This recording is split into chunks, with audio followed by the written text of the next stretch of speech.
Des voix politiques sans intermédiaire.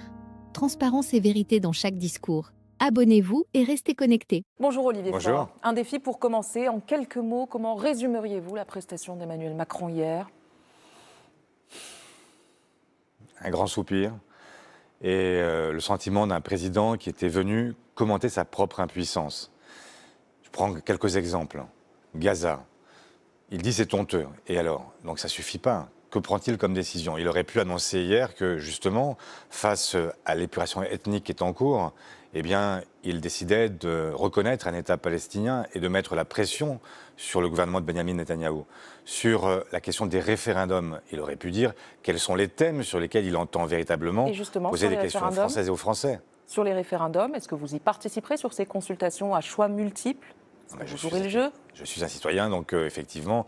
J'irais voter si j'étais appelé à voter, mais sur quoi ? Quelles sont les questions ? Quelles sont les questions ? La priorité aujourd'hui ?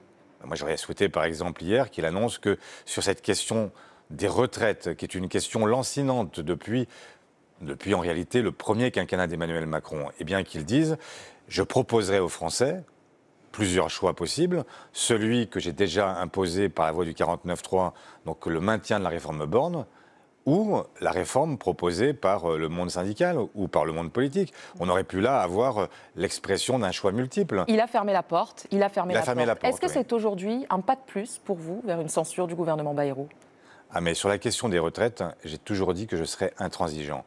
Nous n'avons pas censuré le budget de François Bayrou en échange de ce que Bayrou a appelé lui-même un conclave, qu'il a en réalité lui-même conclu en expliquant qu'on ne bougerait rien.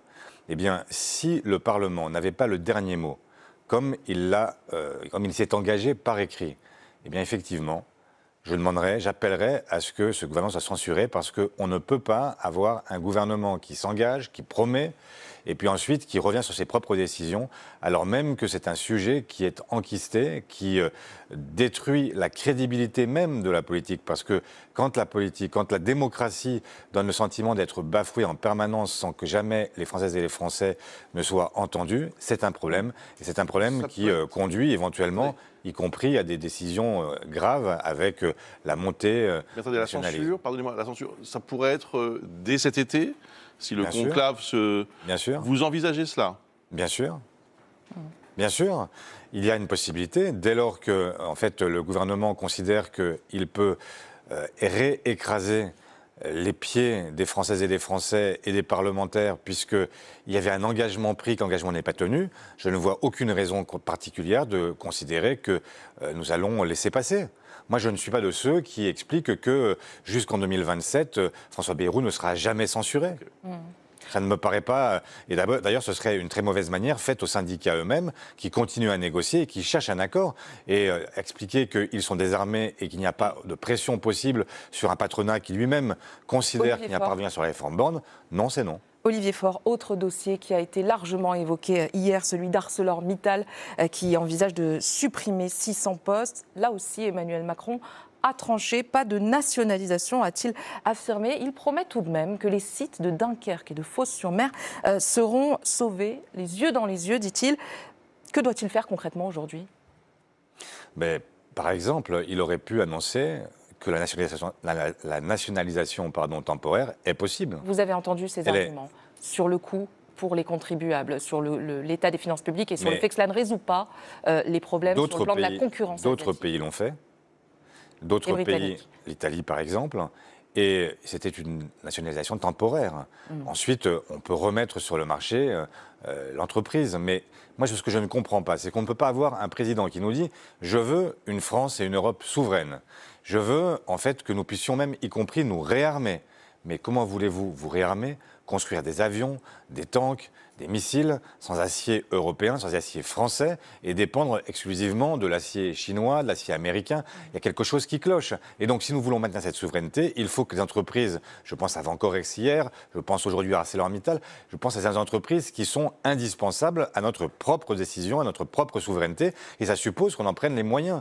Et ce que je vois, c'est un président qui, là aussi, explique qu'il est impuissant, et surtout qu'il ne faut pas déranger à aucun moment ni ni les multinationales, ni les super riches, parce que ce serait problématique. Sur la conférence sociale, sur le financement du modèle social, vous encouragez aujourd'hui les syndicats à y participer ?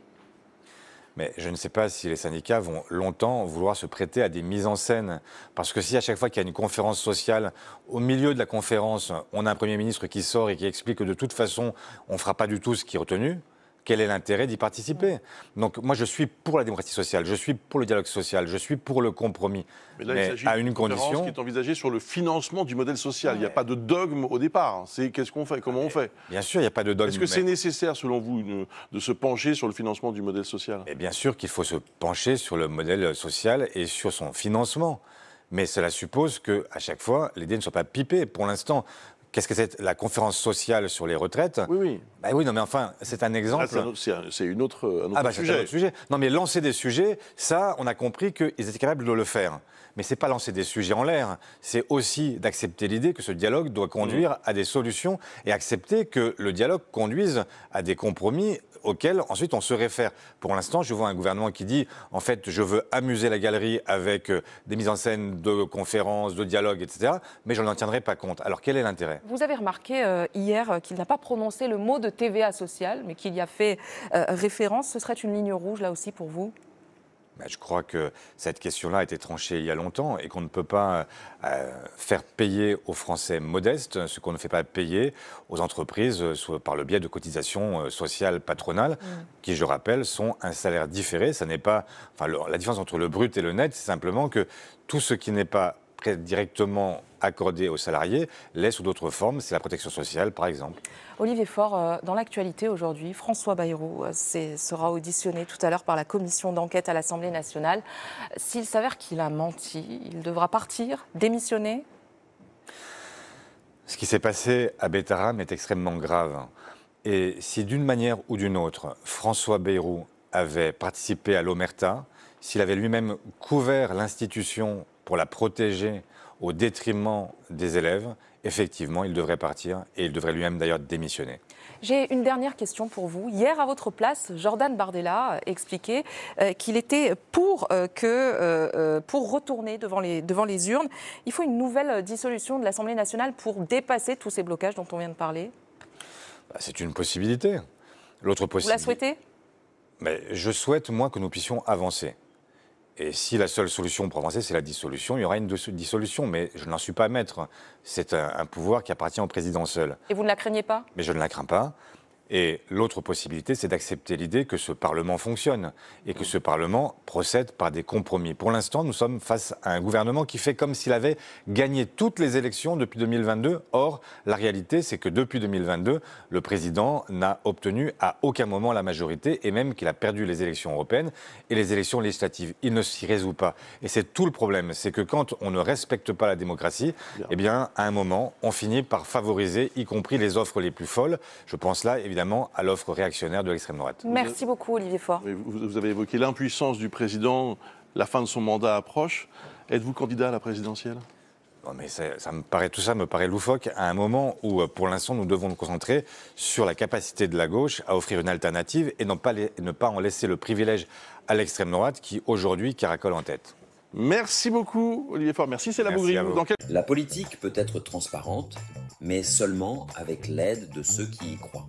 Ce projet est une initiative citoyenne qui apporte les discours politiques non modifiés directement à vous.